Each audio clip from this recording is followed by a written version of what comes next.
الحمد للہ رب العالمین والعاقبۃ للمتقین والصلاة والسلام علی سید الانبیاء والمرسلین وعلی آلہ وصحبہ وازواجہ واہل بیتہ وعفاد اجمعین دائما ابدا الی یوم الدین. اما بعد فاعوذ باللہ من الشیطان الرجیم بسم اللہ الرحمن الرحیم.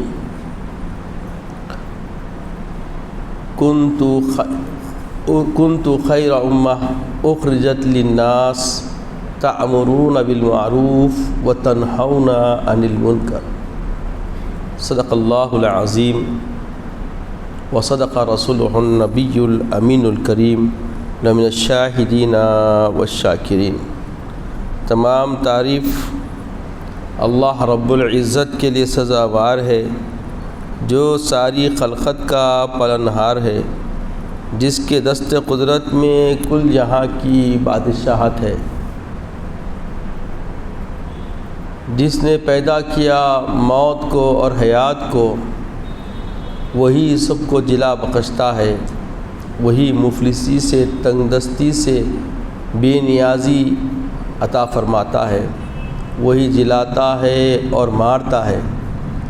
میں گواہی دیتا ہوں کہ نہیں ہے کوئی معبود برحق لائق عبادت سوائے اللہ جل مجدہ کے، اور میں یہ بھی گواہی دیتا ہوں کہ محمد عربی صلی اللہ تعالیٰ علیہ وآلہ وسلم اللہ کے بندے اور خاص رسول ہیں. صلاۃ و سلام نازل ہو ہمارے آقا نامدار حضور تاجدار محمد عربی صلی اللہ تعالی وسلم پر، آپ کی آل پر، آپ کے اصحاب پر، بزرگان دین، برادران اسلام. اللہ تبارک و تعالی دین اسلام کے ماننے والوں کو ذمہ داری عطا فرمایا اور فرمایا کنت خیر امہ، تم ایک بہترین امت ہو، اخرجت للناس، تم لوگوں کی طرف نکلو، تعمرون بالمعروف وتنہون عن المنکر، بھلائی کی دعوت دو، برائی سے روکو. تو سب سے پہلے اللہ کا جو خطاب ہوا اس امت کے لیے، خیر امہ، بہترین امت. تو اس کے بارے میں مفسرین اکرام بیان فرماتے ہیں کہ اس کا مطلب، اس کا معنی مراد یہ ہے کہ ہر خیر تمہارے اندر اللہ تبارک و تعالیٰ نے اوصاف کے ذریعے، کردار کے ذریعے، معاملات کے ذریعے رکھ دی ہے. جب تم اس وصف کا مرقع ہو جاؤ، اس وصف پہ تم قائم دائم ہو جاؤ،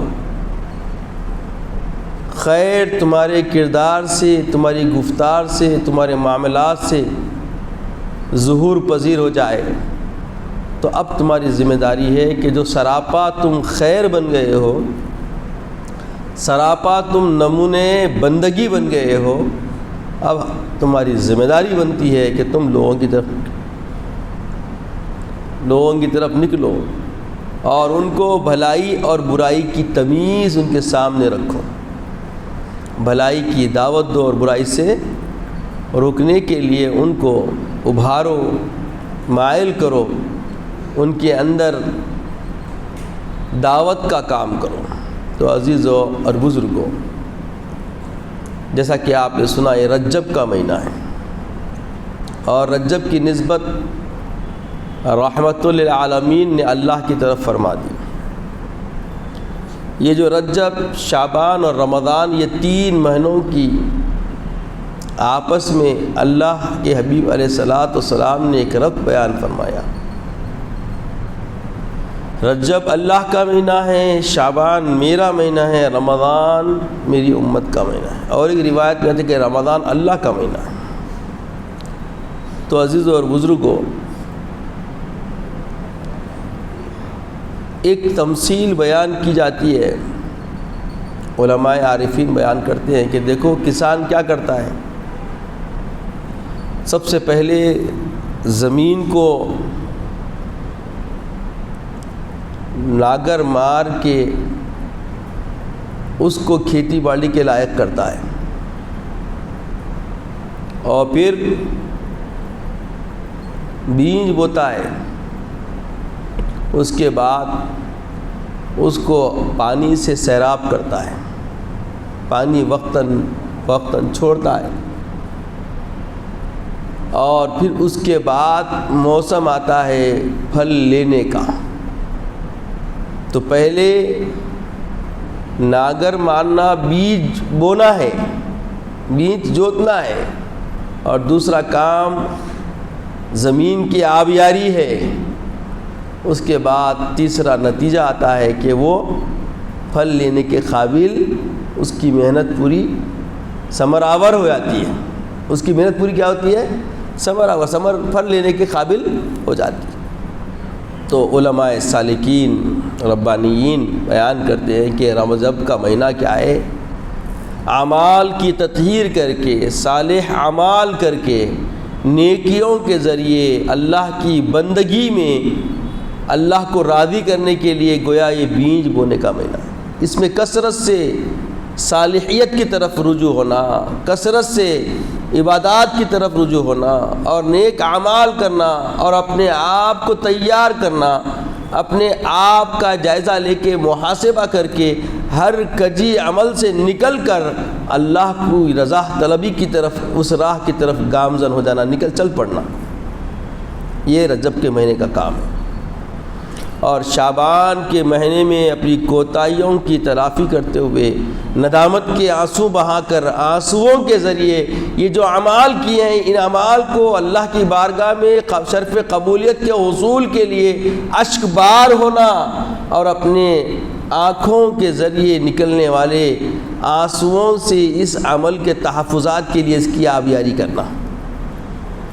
اور جب عمل کا بیج بو دیا گیا، اشک باری کے ذریعے، ندامت کے ذریعے سیراب عمل اللہ کی راضی کرنے کے لیے کوشش کر لی گئی، رمضان کا مہینہ آتا ہے جو عبادتوں کا بھی مہینہ ہے۔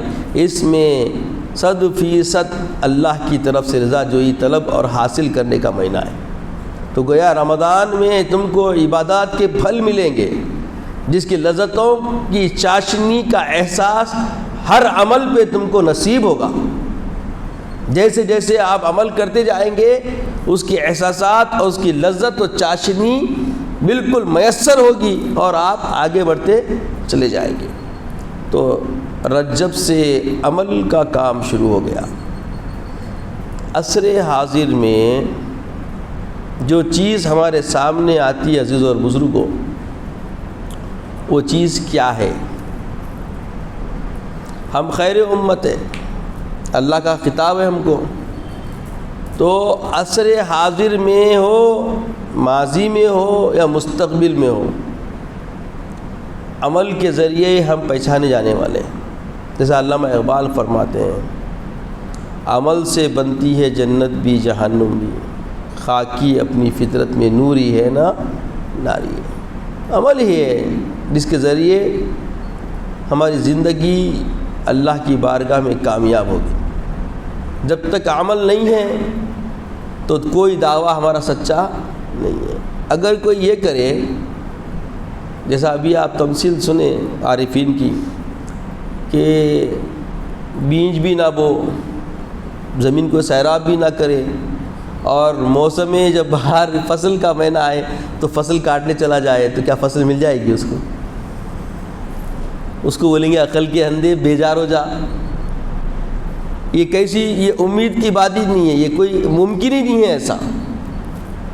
تو جب یہ بات سمجھ آ گئی تو رجب کے مہینے میں غفلت برتی جائے، شعبان سے بھی بیرا روی رکھی جائے، اور رمضان کا سرور مل جائے، یہ ممکن ہے کیا؟ اکثر دیکھنے میں آیا کہ کچھ لوگ غفلت میں رہتے ہیں اور غفلت ہی میں زندگی گزارتے ہیں، اور شکوہ رب پہ کرتے ہیں۔ کیا یہ صحیح ہے؟ نماز ہر روز پنجگانہ نماز فرض ہے، جمعہ بھی فرض ہے. اب بعض لوگ پورا ہفتہ نماز نہیں پڑھ کے صرف جمعہ کو پڑھتے. کیا یہ عمل صحیح ہے؟ بعض ایسے بھی ہمارے بیچ ہیں کہ سال میں 2 ہی مرتبہ سجدہ ریزی کرتے ہیں, 2 ہی نمازیں پڑھتے ہیں, عید الاضحیٰ تو عید الفطر. ایسے بھی لوگ ہیں.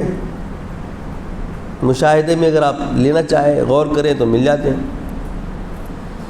تو یہ لوگ جو بھی عمل کر رہے ہیں پھر شکوہ رب پہ کر رہے ہیں, تو ایسے لوگوں کو شکوہ کرنے کا حق ہے کیا؟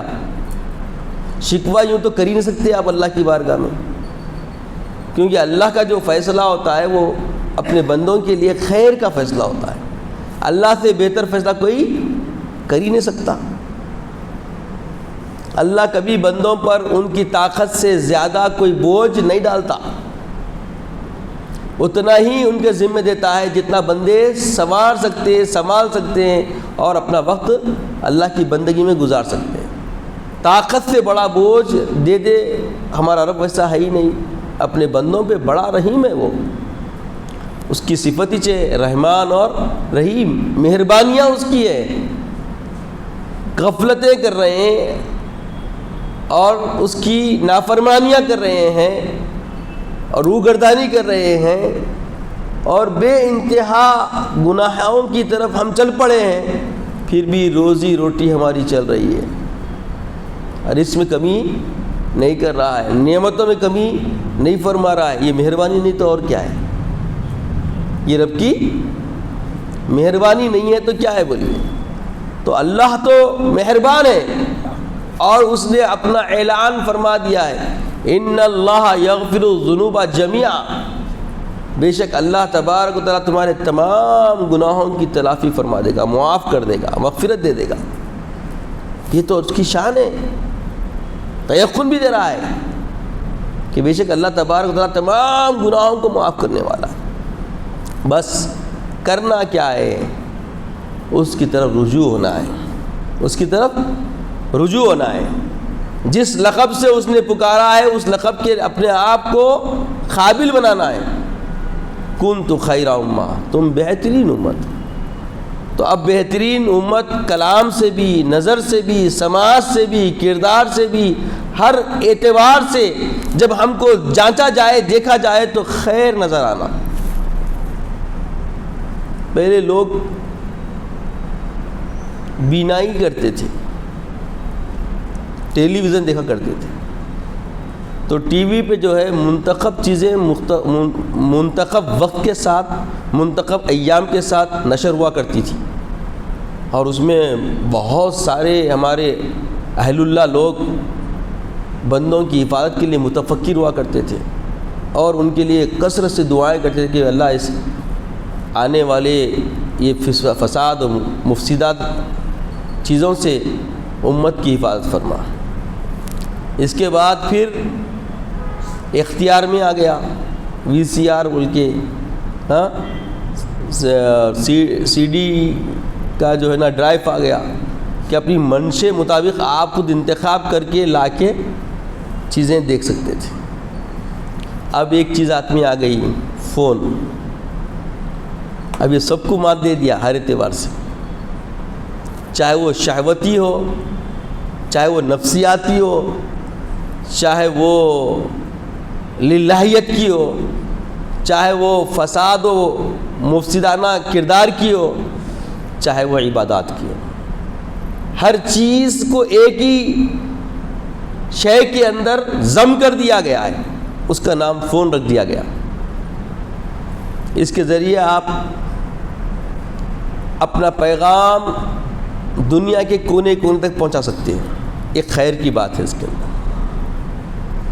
اور اپنے کلام کے ذریعے آپ فساد بھی برپا کر سکتے ہیں, امن بھی لا سکتے ہیں. تو اس کے 2 پہلو ہو گئے.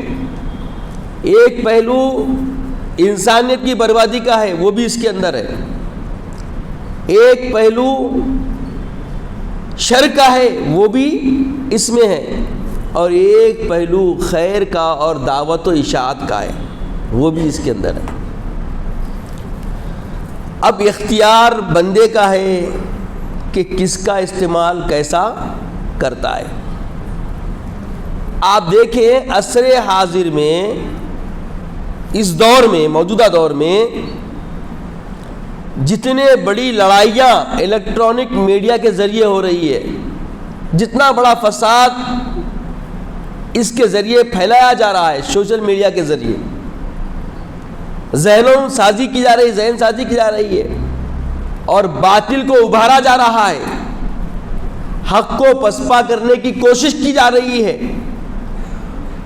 اللہ کی وحدانیت کی مخالف محاذ آرائی کی جا رہی ہے، اللہ کے ماننے والے بندگان خدا کے خلاف بہت بڑا پروپیگنڈا کیا جا رہا ہے،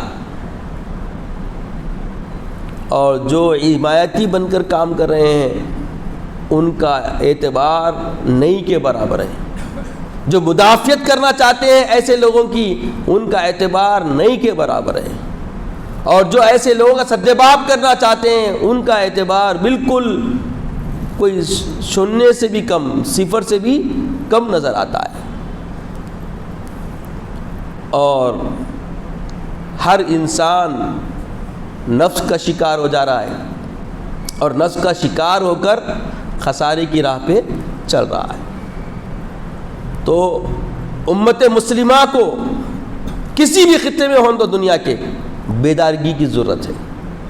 جب تک وہ بیدار نہیں ہوں گے، اور یہ چھوٹی سی چیز نظر آ رہی ہے مگر کتنا خطرہ ہے اس کا احساس اگر ہو جائے، اس کے فوائد اور اس کے نقصانات کا علم ہو جائے، پھر کیا کہنے۔ تو انشاءاللہ آنے والے جمعہ کے دن میں سوشل میڈیا کے نقصانات و فوائد پر گفتگو کروں گا، کیونکہ یہ بہت اہم موضوع ہے، اہم ضرورت و حاجت ہے اس دور میں ہماری آنے والی نئی نسلوں کے لیے، اور عمر رسیدہ لوگوں کو بھی اس کی فکر ہونی چاہیے۔ جانتے تو سب ہیں، احساس میں سب کے ہے، مگر بیداری کی ضرورت ہے۔ احساس میں ہے مگر بیداری کی ضرورت ہے۔ بہرکیف رجب کا مہینہ ہم پر سائے فگن ہو چکا ہے، جاگ جائیں۔ یہ الیکٹرانک میڈیا، سوشل میڈیا کا استعمال خیر کے لیے جتنا ہم کر سکتے ہیں بالکل کر سکتے ہیں، اور جتنا اس کے شر سے بچنا چاہیے اس کے لیے مستعد ہونے کی ضرورت ہے، اس کے لیے تیار، ذہنی طور پہ تیار ہونے کی ضرورت ہے۔ کسی اور سے پہلے ہم اپنے آپ پر محنت کرنے کی ضرورت ہے۔ خیر کا بھی کام کر رہے ہیں تو ہمارے ہاتھ میں ہے، شر کا بھی کام کرنا چاہتے ہیں تو ہمارے ہاتھ میں ہے۔ تو افسوس سے پہلے ایک بار محاسبے کی ضرورت ہے۔ غفلت آنا بندگی کا تقاضا ہے۔ انسان کے اندر کیا ہے؟ انسان کی تعریف ہی کی گئی ہے، الانسان مرکب بین الخطأ والنسیان۔ انسان بھول چوک اور بولیے خطا کا پتلا ہے۔ خطا بھی ہو سکتی ہے یا بھول چوک انسان سے ہی ہوتی ہے، تو اسی کا نام تو انسان ہے۔ انسان دونوں زمروں سے آمیزش ہے اس کے اندر۔ الانسان مرکب بین الخطأ والنسیان، یا تو گناہ ہوتا ہے یا بھول چوک ہوتی ہے۔ تو گناہ سے بیدار ہونے کی کوشش کرنا ہے اور بھول چوک سے بھی اپنے آپ کو بچانے کی کوشش کرنا ہے۔ تو یہ رجب کا مہینہ ہے، اس میں ہمیں خدا ترستی اپنے اندر پیدا کرنے کی ضرورت ہے اور ہمیں اللہ کی طرف رجوع ہونے کی ضرورت ہے۔ تو سب سے پہلے ہم عمل کثرت 5 ٹائم کی نماز کے پابند ہو جائیں، 5 ٹائم کی نماز کے پابند ہو جائیں، اور نماز اطمینان کے ساتھ پڑھیں۔ دیکھا جا رہا ہے کہ مصلی تو بیچارے نماز کے علم سے بھی بیچارے، میں بول رہا ہوں مگر اب اس وقت کوئی بھی بیچارہ نہیں ہے، کیونکہ علم ابھی آپ سنیں نا آپ کے ہاتھوں میں رکھا گیا۔ آپ نماز کا طریقہ بول کے مار دیجئے، پورا نماز کا طریقہ بار بار دیکھیے، آپ کو معلوم ہوا تھا۔ اب نہیں ہے غفلت، کس کو بھی نہیں حاصل کر سکتے، نہیں سیکھ سکتے، کوئی نہیں بول سکتا۔ اپنے مطلب کو سب سیکھ رہے ہیں جس کا جیسا مطلب انہیں ویسی کوشش پوری کر لے رہا۔ تو رب کی الفت، رب کی محبت، جیسا پچھلے جمعہ آپ سنیں اللہ پاک خود فرماتا ہے المومن اشد حبا للہ، مومن اللہ سے ٹوٹ کے محبت کرنے والا۔ جب اتنی محبت ہمارے دل میں اللہ کے بارے میں ہے تو اس محبت کا تقاضا، اس کی حیا یہ نہیں ہے کہ ہم نماز سیکھیں، کیونکہ نماز کیا ہے؟ الصلاۃ حق اللہ علی المومن. آقا فرماتے ہیں کہ نماز مومن پر اللہ کا حق ہے، وہ تو ادا کرنا ہی کرنا ہے، وہ تو ولی ادا کرنا ہی کرنا ہے. پھر غفلت کاہے کے لیے؟ کب تک غافل رہیں گے؟ تو 5 وقت کی نماز کی مواظبت جب ہم کر رہے ہیں تو دیکھا جا رہا ہے کہ مسجد میں مصلیوں سے زیادہ تیزی امام میں نظر آ رہی ہے. یہ ایک بہت بڑا فتنہ ہے. اس لیے فتنہ اس لیے بولوں گا کہ علم ہونے کے بعد عمل نہ ہونا فتنہ ہی ہے نا. علم ہے اور بیگانگی بڑھتی جا رہی ہے، اور بیگانی اتنے کہ جان بوجھ کے بیگانگی کی جا رہی ہے. تو نماز میں رعیت رکھنی ہے، واجبات نماز کا پورا خیال رکھنا ہے. تو واجبات کے اندر ایک ہے تعدیل. کیا ہے بولیے؟ تعدیل. تعدیل کہتے ہیں ہر رکن کے درمیان وقفہ. ہر رکن کے درمیان کیا ہونا؟ بولیے وقفہ ہونا. کتنا وقفہ ہونا؟ تو بولے کم سے کم ادنا سے ادنا وقفہ اتنا تو ہونا کہ سبحان ربی العالی سبحان ربی العظیم، اتنا وقفہ ہونا. دیکھا کیا جا رہا، اکثر اتفاق ہوتا نماز پڑھنے کبھی وقت ہوگا کسی مسجد میں گھس گئے تو دیکھا جاتا اللہ اکبر اللہ اکبر سمیع اللہ لمن حمدہ اللہ اکبر، بیچ میں تعدیل غائب. اور تعدیل نہیں ہوئی تو نماز بولیے نہیں ہوتی. امام صاحب سمجھ رہے ہیں میں نماز پڑھا رہا ہوں، مصلی سمجھ رہے ہیں ہم نماز پڑھ رہے ہیں، اور واجبات اگر ادا صحیح نہیں ہوئے تو سرے سے نماز نہیں ہوتی. یہ آپ سننے رکھیں، خالی مشاہدے میں رکھیں. جس مسجد میں بھی نماز کے لیے جائیں دیکھیں آپ، ہے ایسے نہیں ہے کہ ہر کوئی غفلت میں. بعض امام جلد بازی کر رہے ہیں نماز کے اندر، اور بعض اتنا تاخیر بھی نہیں کرنا ہے، حد سے زیادہ تاخیر بھی، تاخیر رکن بھی واجبات میں سے تاخیر رکن بھی نہیں ہونا. تاخیر رکن سے بھی نماز کامل نہیں ہوتی. تاخیر رکن بھی کرے تو سجدے سہو کرنا ہے. سجدے سہو ہر واجب کے ترک کرنے پر سجدے سہو کرنے سے نماز کامل ہو جاتی. تو شرم سے سجدے سہو بھی نہیں کرتے کیونکہ معلوم ہی نہیں ہے بہت سارے لوگوں کو. آج کل امامت کے منصب پر ایسے لوگ بھی آ جا رہے ہیں جن کو واجبات فرائض کا علم سرے سے نہیں. ایک مسجد میں خطابت کیا کرتا تھا آج سے 3-4 سال پہلے، تقریباً 16 سال خدمت کیا. رمضان کا موقع تھا تو ایک خطاب رکھتے تھے مجھے ہر اتوار وغیرہ کو. تو میں ایک اتوار کو ہمارے ایک ساتھی کو بھیج دیا جو مولوی کامل نظام ہے، بھائی آپ چلے جائیں، آپ کے نظام میں جانے کچھ کام تھا مصروفیت تھی، بھیج دیا. تو وہ پہنچے تو مغرب کی نماز کے بعد فوری، معاف کرنا محرم میں بھی جاتا تو نماز مغرب سے عشاء تک جلسہ ہوتا تھا. تو نماز مغرب پڑھانے کے لیے ان کو آگے بڑھا دیا، نماز مغرب پڑھانے ان کو آگے بڑھا دیا. نماز مغرب کے لیے انہوں ٹھہر گئے تو قائد اولا نماز میں 2 قاعدے ہوتے. بعض نماز جیسے مغرب کی نماز میں 2 قاعدے ہوتے، 4 رکعت والی نماز میں 2 قاعدے ہوتے. تو پہلا قاعدہ جو ہے جو بیٹھتے پہلے تشہد جو پڑھتے وہ واجب ہے. دوسرا قاعدہ کیا ہے؟ فرض ہے. ذہن میں رکھیں یہ بات. پہلا قاعدہ کیا ہے؟ واجب. دوسرا قاعدہ فرض ہے. تو قائد اولا میں کیا ہوا، انہوں اٹھ گئے. تو امام صاحب جو آگے بڑھائے تھے پیچھے تھے، انہوں پیچھے سے لقمہ دے اللہ اکبر اللہ اکبر.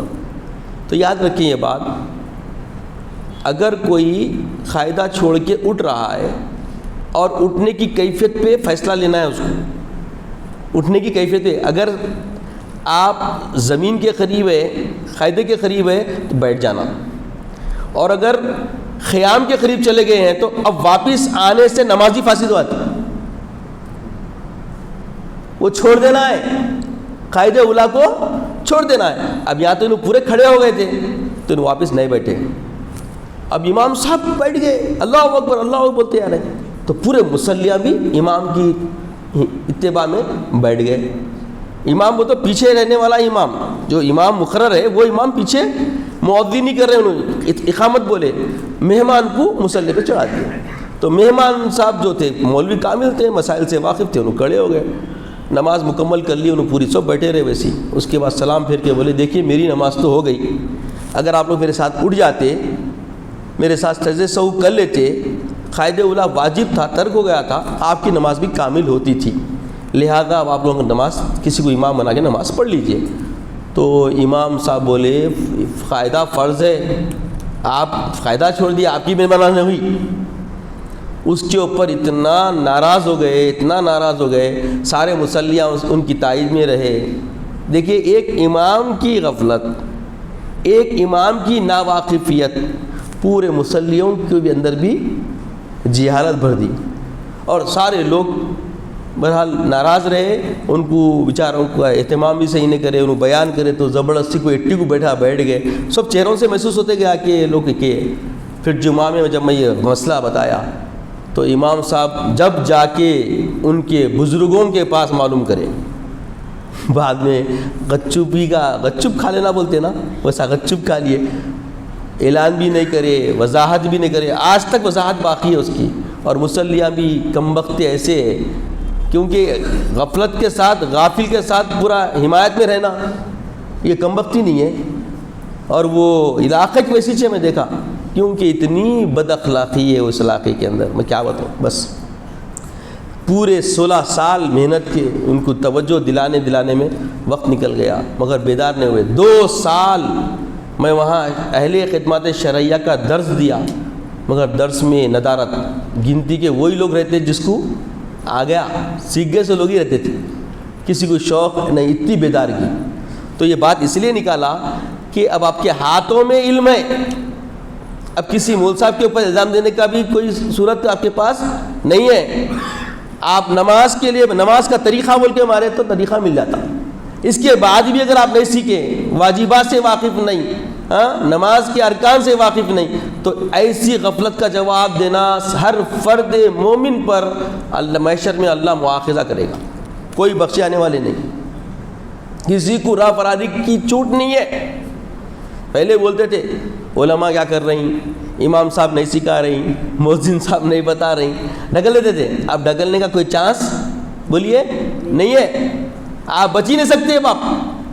تو یہ جو مہینہ ہم کو ملا ہے زندگی میں، جو عمر درازی ملی ہے، جو اس وقت سانس لے رہے غنیمت ہے، اور اس غنیمت کا ہمیں فائدہ اٹھانے کے لیے اللہ سہولت دے رکھا ہے کہ جاگ جائیے، بیدار ہو جائیے.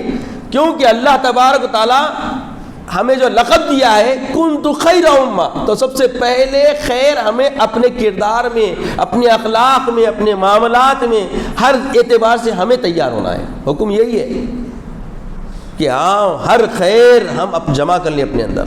جب سارے خیر سے ہم معمور ہو جائیں، بالکل مکمل ہو جائیں، اب ہمیں نکلنا ہے.